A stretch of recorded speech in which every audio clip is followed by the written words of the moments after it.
Hi guys, been an absolute scorcher today, unbelievable for October, got all hot and sweaty. I went out for a bike ride over to go and see Uncle Johnny, who was on top form, and we both went out on the bikes together, had a bit of fun.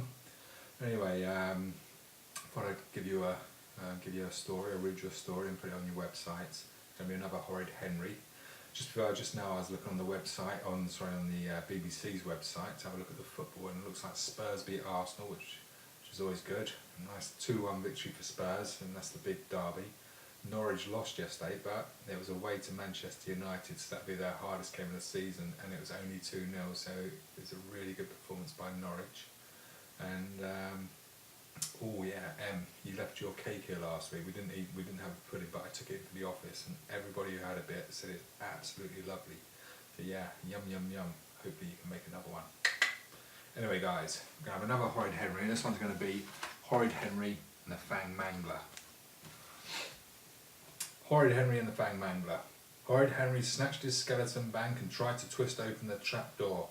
Mum was taking him to toy heaven tomorrow. At last Henry would be able to buy the toy of his dreams, a dungeon drink kit.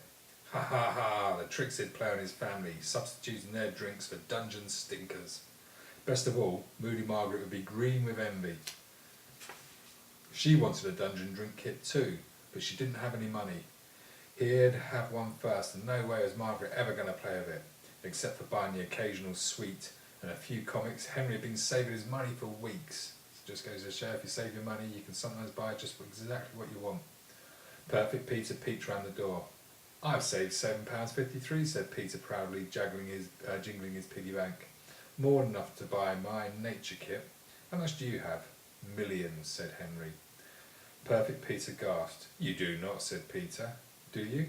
Henry shook his bank. A thin rattle came from within. That doesn't sound like millions, said Peter. There he is, shaking his piggy bank.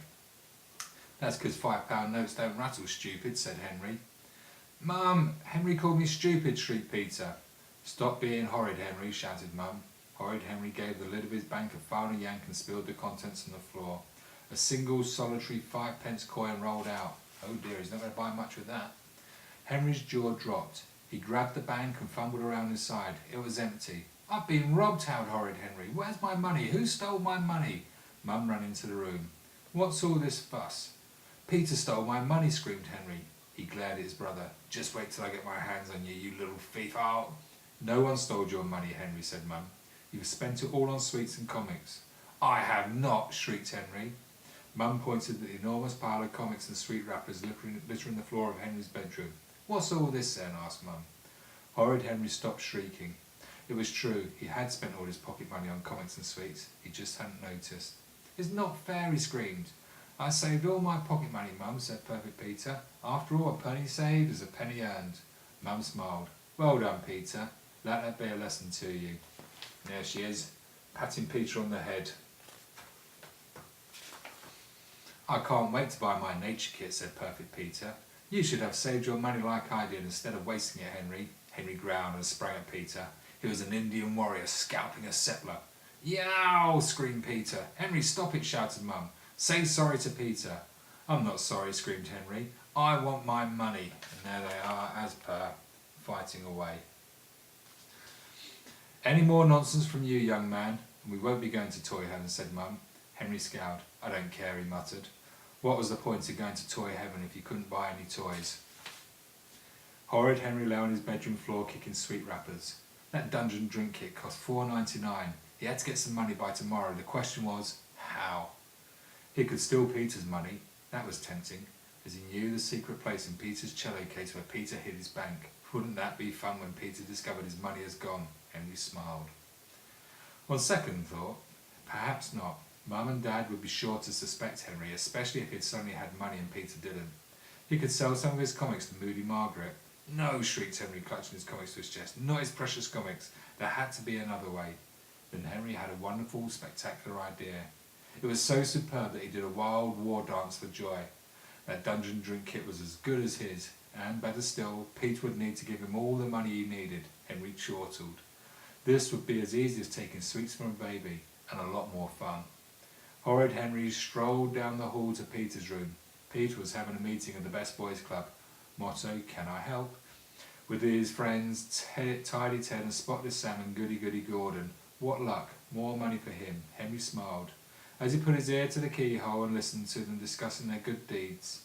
I helped an old lady cross the road. And I ate all my vegetables, said Perfect Peter. I kept my room tidy all week, said Tidy Ted. I scrubbed the bath without being asked, said Spotless Sam. I never once forgot to say please and thank you, said Goody Goody Gordon. Henry pushed past the barricades and burst into Peter's room. Password, screeched Perfect Peter. Vitamins, said Horrid Henry. How did you know, said Tidy Ted, staring open-mouthed at Henry. Never you mind, said Henry, who was not a master spy for nothing. I don't suppose any of you know about my Fangmanglers. The boys looked at one another. What are they? Asked Spotless Sam. Only the slimiest, the slimiest, scariest, most horrible and frightening monsters in the whole world, said Henry. And I know where you can find one. Where? Said Goody Goody Gordon. I'm not going to tell you, said Horrid Henry. Oh, please, said Spotless Sam. Henry shook his head and lowered his voice. Oh, and there he is, trying to convince them that he knows where to find a Fangmangler. Fangmanglers only come out at night, whispered Henry. They slip into the shadows and sneak out and bite you, he suddenly shrieked, and then he's scaring them. The Best Boys Club members gasped with fright. I'm not scared, said Peter, and I've never heard of Fangmangler. That's because you're too young, said Henry. Grown-ups don't tell you about them because they don't want to scare you. I want to see it, said Tidy Ted. Me too, said Spotless Sam and Goody Goody Gordon. Peter hesitated for a moment. Is it a trick, Henry? Of course not, said Henry. And just for that, I won't let you come. Oh, please, Henry, said Peter. Henry paused. All right, he said. We'll meet in the back garden after dark, but it'll cost you £2 each. £2, they squealed. Do you want to see a Fangmangler or don't you? Perfect Peter exchanged a look with his friends. They all nodded. Good, said Horrid Henry. See you at 6 o'clock and don't forget to bring your money. Tee, chortled Henry silently. £8. He could get a Dungeons drink kit and a Grizzly Ghoul grub box at this rate. Loud screams came from next door's garden. Give me back my spade, came Moody Margaret's bossy tones. You're so mean, Margaret, squealed Sour Susan's sulky voice. Well, I won't. It's my turn to dig with it now. Whack, thwack, wah! £8 isn't nice, thought Horrid Henry, but 12 is even nicer. What's going on? Asked Horrid Henry, smirking as he leapt over the wall. Go away, Henry, shouted Moody Margaret. Yeah, Henry, echoed Sour Susan, wiping away her tears. We don't want you. All right, said Henry, then I won't tell you about the Fangmangler I found. We don't want to know about it, said Margaret, turning her back on him. And there's Sour Susan and Moody Margaret turning their backs on Henry. That's right, said Susan. Well then, don't blame me when the Fangmangler sneaks over the wall and rips you to pieces and chews up your guts, said Horrid Henry. He turned to go. The girls looked at one another. Wait, ordered Margaret. Yeah, said Henry. You don't scare me, said Margaret. Prove it then, said Henry. How, said Margaret. Be in my garden at 6 o'clock tonight and I'll show you the Fangmangler, but it'll cost you £2 each. Forget it, said Margaret. Come on, Susan. OK, said Henry quickly. £1 each. No, said Margaret. And your money back if the Fangmangler doesn't scare you, said Henry. Moody Margaret smiled. It's a deal, she said. When the coast was clear, Horrid Henry crept into the bushes and hid a bag containing his supplies, an old torn t-shirt, some filthy trousers, and a jumbo-sized bottle of ketchup. Then he sneaked back into the house and waited for dark. Thank you, thank you, thank you, thank you, said Horrid Henry, collecting £2 from each of the Best Boys Club. Henry placed the money carefully in his skeleton bank. Boy, was he rich. Moody Margaret and Sour Susan handed over £1 each. Remember, Henry, we'll get our money back if we aren't scared, hissed Moody Margaret. Shut up, Margaret, said Henry. I'm risking my life, and all you can think about is money. Now everyone wait here, don't move and don't talk, he whispered. We have to surprise the Fangmangler. If not, Henry paused, and he drew his fingers across his throat. I'm a goner. There he is, drawing his fingers across his throat. I'm going off now to hunt for the monster. When I find him, and if it's safe, I'll whistle twice. Then everyone come as quietly as you can, but be careful. Henry disappeared into the black darkness of the garden. For a long moment there was silence.